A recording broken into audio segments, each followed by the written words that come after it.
Hello everyone. ये video एक छोटा सा वीडियो है about lake school of poets या जिसको आप लेक पोएट्स भी कहते हैं। ये काफ़ी इम्पोर्टेंट है एग्जामिनेशन पॉइंट ऑफ व्यू से। इससे फ्रीक्वेंटली काफ़ी क्वेश्चन पूछे जाते रहे हैं। सबसे पहले क्या हुआ कि बायोग्राफिया लिटरेरिया जो एस टी कॉलरिज का एक क्रिटिकल बुक था वो पब्लिश होता है 1817 में।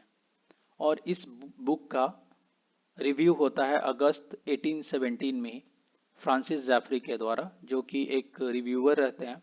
और ये इस बुक का रिव्यू करते हैं द ईडनबर्ग रिव्यू में, जो एक लिटरेरी जर्नल था उस समय। फ्रांसिस जैफरी क्या करते हैं कि तीन पोएट्स को यानी विलियम वर्ड्सवर्थ को, कॉलरिज को और रॉबर्ट साउथे को, ये तीनों को एक ग्रुप में रखते हैं और इन्हीं को लेक स्कूल ऑफ पोएट्स कहते हैं या लेक पोएट्स कहते हैं। एक्चुअली द लेक डिस्ट्रिक्ट क्या है कि एक रीजन है, एक एरिया है नॉर्थ वेस्ट इंग्लैंड में। और वहीं पे वर्ड्सवर्थ, कॉलरिज और साउथ थे रहा करते थे और अपने पोएम को कंपोज किया करते थे in the first half of the 19th century में। 19th सेंचुरी इट मीन्स कि आधा 19th सेंचुरी यानी 1800 से लेके 1850 के बीच में। या आप इसको ऐसे कह सकते हैं कि जब रोमांटिक पीरियड शुरू हुआ 1798 से लेके 1832 के बीच में, तो ये लोग यहाँ वहीं रहा करते थे लेक डिस्ट्रिक्ट में और पोएम कंपोज किया करते थे। इन सब को देखते हुए फ्रांसिस जैफरी इन तीनों को लेक पोइट्स के नाम से एड्रेस करते हैं।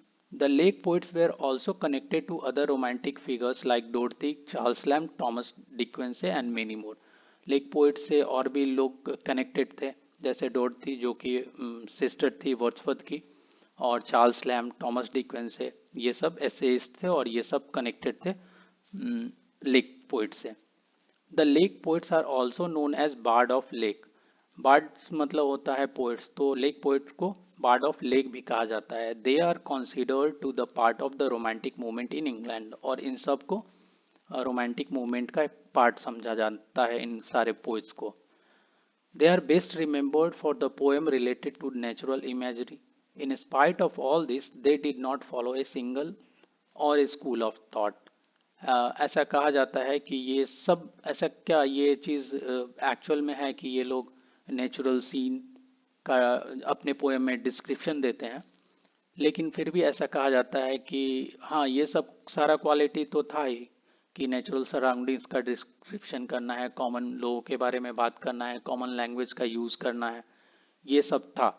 लेकिन फिर भी ऐसा कहा जाता है कि वो लोग एक ही विचारधारा पे नहीं चले। जैसे अगर वर्ड्सवर्थ का बात कर ले तो वो कॉमन चीज़ों पे ज़्यादा फोकस थे, लाइक ये डफोडिल्स, टू द स्काई लार्क, इस टाइप का पोएम था। वहीं अगर आप कॉलरिज को देखते हैं तो कॉलरिज में क्या था, सबसे जो आउटस्टैंडिंग फीचर था उनका ये था कि सुपर नेचुरल एलिमेंट्स का बात करते थे। जैसे इसका इनका जो बेस्ट बैलेड है the rime of the ancient mariner, तो इन सब चीज़ों को देखते हुए हम कह सकते हैं कि ये लोग किसी एक सिंगल विचारधारा पे नहीं चले। Lord Byron never visited the lake, but he ridiculed and criticized the isolation and narrowness of the mind of the lake poets. Lord Byron जो कि सेकेंड जनरेशन के रोमांटिक पोएट थे, फर्स्ट जनरेशन में Wordsworth आते हैं, Coleridge आते हैं, Southey आते हैं। वहीं सेकेंड जनरेशन में P B Shelley, John Keats और लॉर्ड बायरन आते हैं।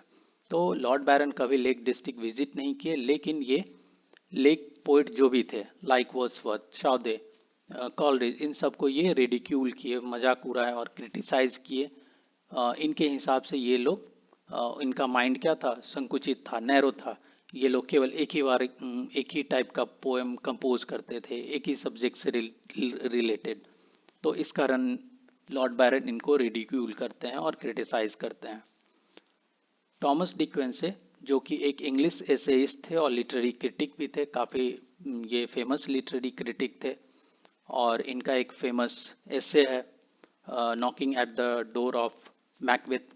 और उन्होंने क्या किया, उन्होंने भी एक एसे लिखा जिसमें उनका एसे का नाम है reminiscences of the English lake poet, जो पब्लिश हुआ 1834 से लेके 1840 के बीच में। और ये जो कलेक्शन है, ये जो एसे है, ये कलेक्शन ऑफ बायोग्राफिकल एसे है। इसमें बहुत सारे जो रोमांटिक पोइट्स थे, specially lake poets like Wordsworth, Coleridge, Southey थे, इन सब का बायोग्राफिकल एसे है ये बुक। सो ये आज का एक शॉर्ट वीडियो था related to lake poets. Thank you all of you.